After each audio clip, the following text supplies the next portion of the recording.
For each of the next 10 weeks, I'm going to discuss a new topic each week that I consider essential for mastering guitar. I first created this list 3 years ago with the help of some of my friends on our forum. At the time, I chose not to list these in order of importance because the list is subjective and all of these tips are necessary. This time, all tips will be listed in my current order of importance. To show you how this list fluctuates, the first tip that I will discuss didn't even make the cut until this morning.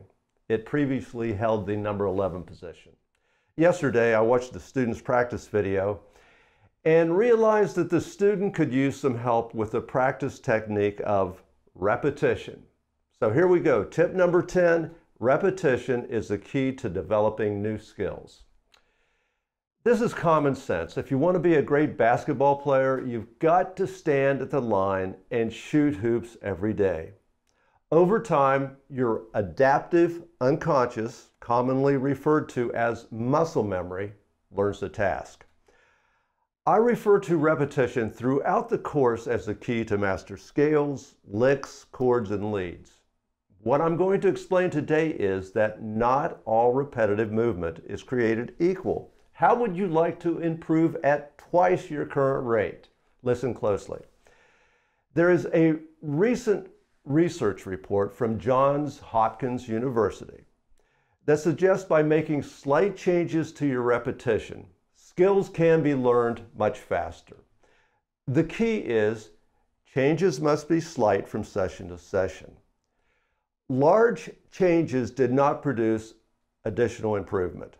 I'll use mastering a scale pattern as an example of how you can mix it up from session to session. Practice on an electric guitar today. Do the same scale or exercise on an acoustic guitar tomorrow. The next day, practice in a different key. Following that, only play the pattern ascending. Then the next session, play it descending. So you're doing the exact same task, but approaching it slightly differently from day to day. This process is called reconsolidation. Existing memories are recalled and modified with new knowledge. This plays a key role in strengthening motor skills. In the Johns Hopkins research, gains in performance nearly doubled when small incremental changes were added from session to session. I want to quickly touch on one other aspect of repetition. You need to be sure that you're using proper technique while reinforcing a skill using this repetition technique. Otherwise, over time, your progress will be limited or non-existent. If your technique is incorrect, you reach a plateau that is physically impossible to move beyond. On our forum, students often talk about making a journal or graph to keep a record of daily progress. This record is only meaningful if proper playing technique is being utilized. It's not just about the metronome moving up 2 notches this week. The most important factor is the improvement in your playing technique this week. Even though you're playing faster, it doesn't mean that your technique has improved. You can play faster just by brute, massive repetition. Still, without an improvement in playing technique, your progress will eventually grind to a halt. Also, expecting day-to-day improvements in playing speed limits your ability to introduce subtle changes into your repetition sessions. Exercise 1 is from my Speed and Accuracy course, which is now integrated into the Complete Basic course. We haven't covered the diatonic scale yet, but by the time we do, you'll be ready. When I was producing one of Dan Mumm's programs, he mentioned that the diatonic scale is composed of only 3 patterns. Now, Dan kind of just tossed out the idea, but when I heard it, I was really taken aback. I had never viewed the scale from that perspective. Okay, so I'll explain what I mean there. A whole step is 2 frets, and a half step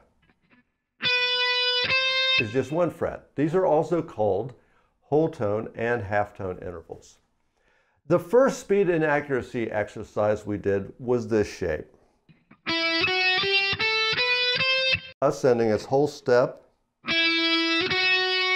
half step. Descending, it's half step, whole step. This second shape, exercise 1, is half step, whole step ascending.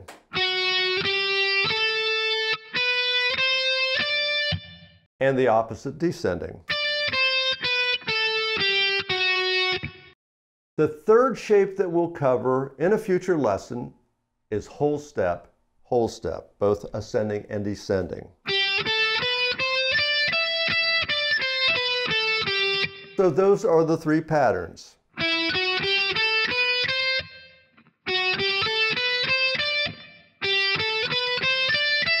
The diatonic scale is comprised of only these three shapes. Exercise 1 is played with eighth note triplets, 3 notes per beat.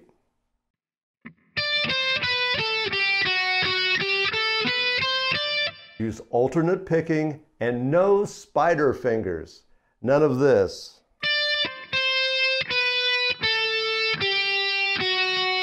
You've got to keep your fingers close to the fretboard and only pick up a finger when absolutely necessary. Keep fingers close to the frets and don't lift a finger until absolutely necessary. You must practice this with efficient fretting technique or you're wasting time. That may mean that initially it will be necessary to practice it slowly, very slowly.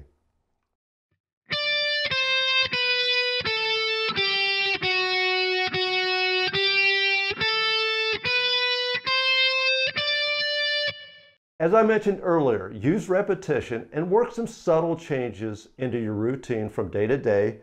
Play it in different keys. It's in E minor. Here's G minor. Play it descending only.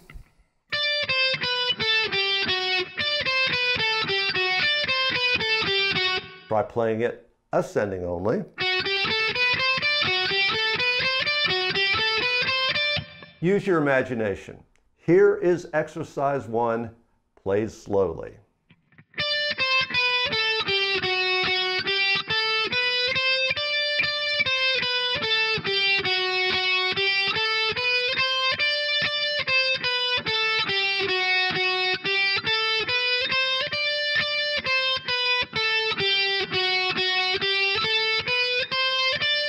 This is exercise 1 with tab.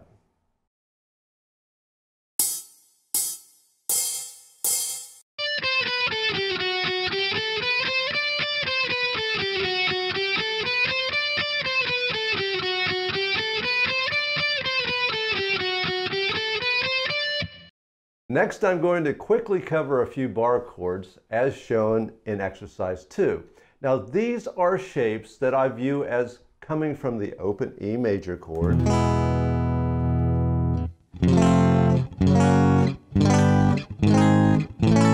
See, I'm moving the E major, the open chord, up the neck. I'm also moving the E minor chord up the neck.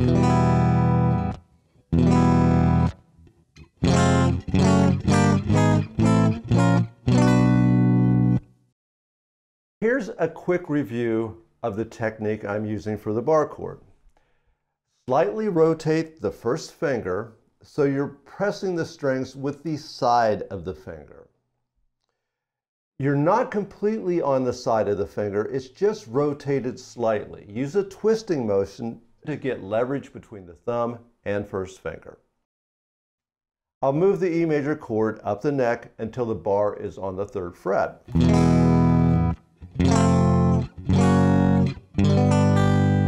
This is a G chord because the root note of this chord is on the 6th string, 3rd fret.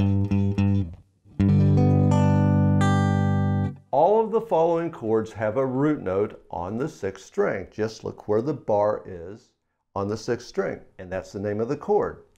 Here's A major, which is just called an A chord, and there is the A note on the 6th string, A minor 7th,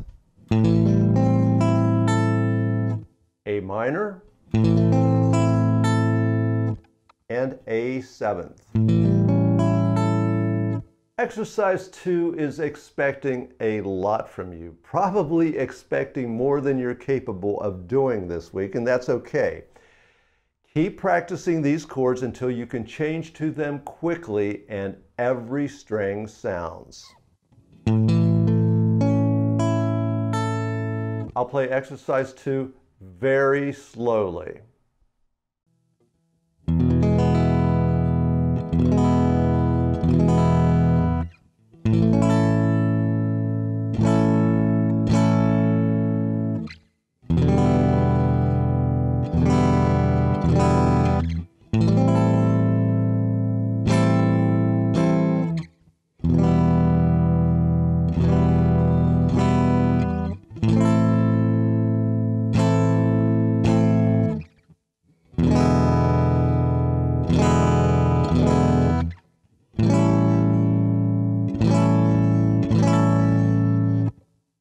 Here's exercise 2 with tab and chord diagrams.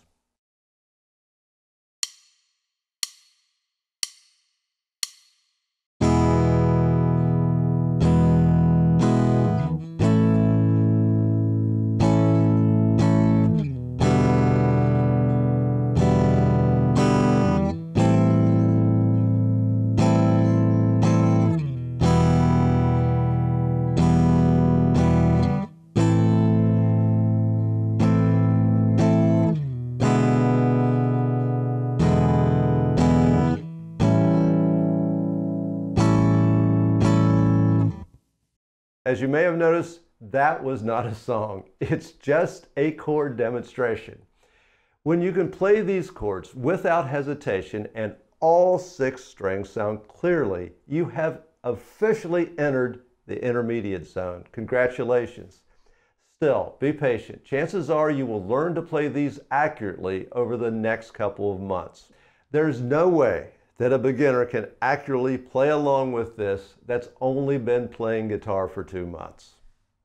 I call exercise 3 cool metal jazz. Now, why do I call it that? Well, because I think I'm funny. There's no other explanation. It's definitely not metal, but it is a fairly easy way to learn the minor 7th bar chord.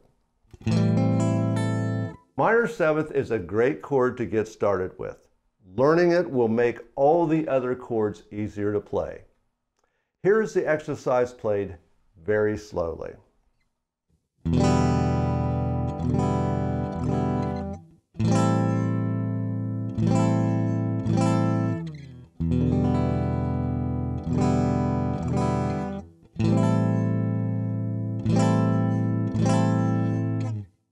Here's exercise 3 with the tab.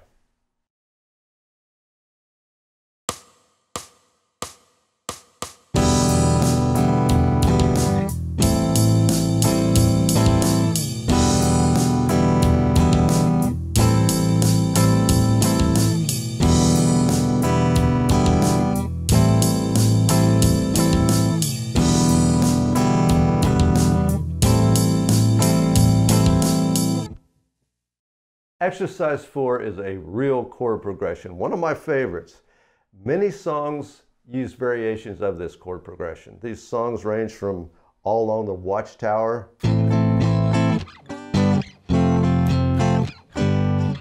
to Stairway to Heaven and my entire Hawk album. That's an exaggeration, but it is a favorite progression of mine, and I tend to use some variation of it way too often. Here it is played slowly.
You have plenty of work to do this week. I've always considered learning these chords to be a milestone. So from this point on, there is no turning back. You're hooked. See you next week.